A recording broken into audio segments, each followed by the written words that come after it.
Matthew Lugo and Nick Yorke getting promoted. Lugo is the big one. He was a guy who in 2022, yeah, 2022, he was in high A Greenville. Crazy year. I think he hit like 18 home runs, something like that, like absolutely monster offensive year. He gets placed at number 18 on the top prospect list. Last year, he gets promoted to Portland. So 2023, he's in Portland.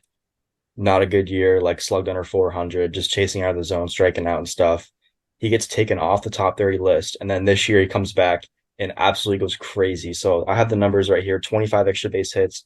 He batted 315 for Portland, 664 slug. That led the league by over 100 points. Wow. So obviously well deserved. Like he was just blowing the competition out of the water. And I was reading some articles about it, and the main thing that he was talking about was just pitch selection and just controlling the strike zone. Like he just wasn't chasing as much. He's waiting for his pitch, and you can see the result. Like this guy can hit. So he gets called up to AAA. Small sample size. This is as of 2 days ago. He's 4 for 11, four extra base hits, a couple home runs. So he's settling in nicely. I don't know if you know much about this guy. I for sure can say I did not know who he was coming into this season. I think I sort of glazed the system and like had an idea of who he was, but I really didn't understand that he was this caliber hitter.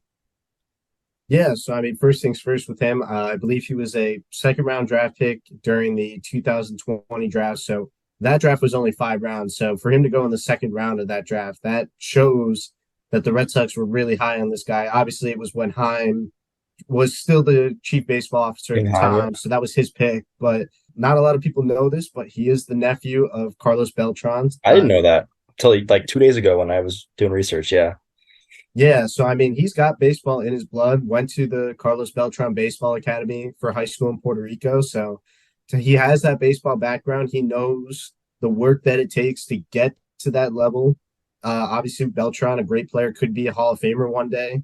But yeah, I mean, so I knew he would, I knew of him, and obviously, I thought he'd kind of like fallen off the radar. Obviously, as you mentioned, had the slugging percentage under 400 last season, so I wasn't sure if it was kind of going to be a boom or bust guy, but obviously he's been doing really, really well this year. As you mentioned, Unbelievable.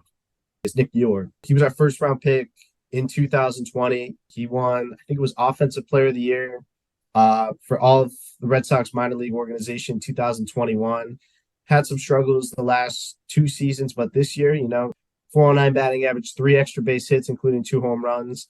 We're starting to get a little bit closer and closer. Obviously, Meyer, Teal, Anthony, while they are kind of considered the 1, 2, 3 prospects, they don't have as much time under their belts as guys like Lugo and Yorke do. So I Yeah, think that, agreed. they have the seasoning. We'll see how they do at the AAA level. So far, so good.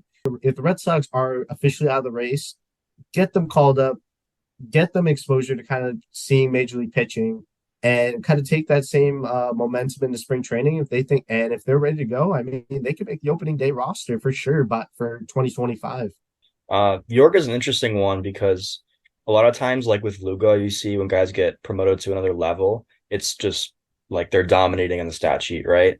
But York had like a sub 700 OPS this year in Portland. And I read an article about it, and he said the cold weather, like it's really hard to hit in Portland in early April and even late April. Um, it's just the cold weather. Like he was putting good swings on the ball, like it just wasn't carrying. And then as you see, like he gets caught up to AAA and he's just going off. I like Nick Yorke a lot. I think he's super underrated. And I think you're right.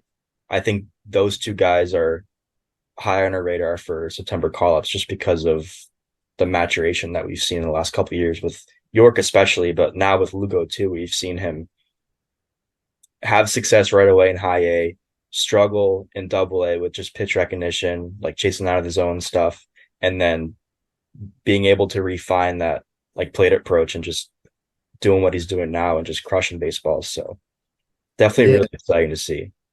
And I think one thing I want to point out too is because of the fact that both these guys have had struggles, I feel like I feel like it's not a matter of if, it's a matter of when they get called up to the majors. They have the experience of, understanding, like, going through the struggles, going through those long-term slumps. Yep. They've been through it before. And I think that's something that, like, take a guy like Jackson Holiday, and not to say that he's going to be a bust or anything like that, but absolutely dominated every level he played through. But Yeah. then as soon as he gets called up to the major leagues, he went what, 2 for 32 with 20 plus strikeouts or something like Yeah. that. So, and he even said it himself, like that was the first time where as a professional, he's really struggled. And so you have these two guys who have gone through the struggles before.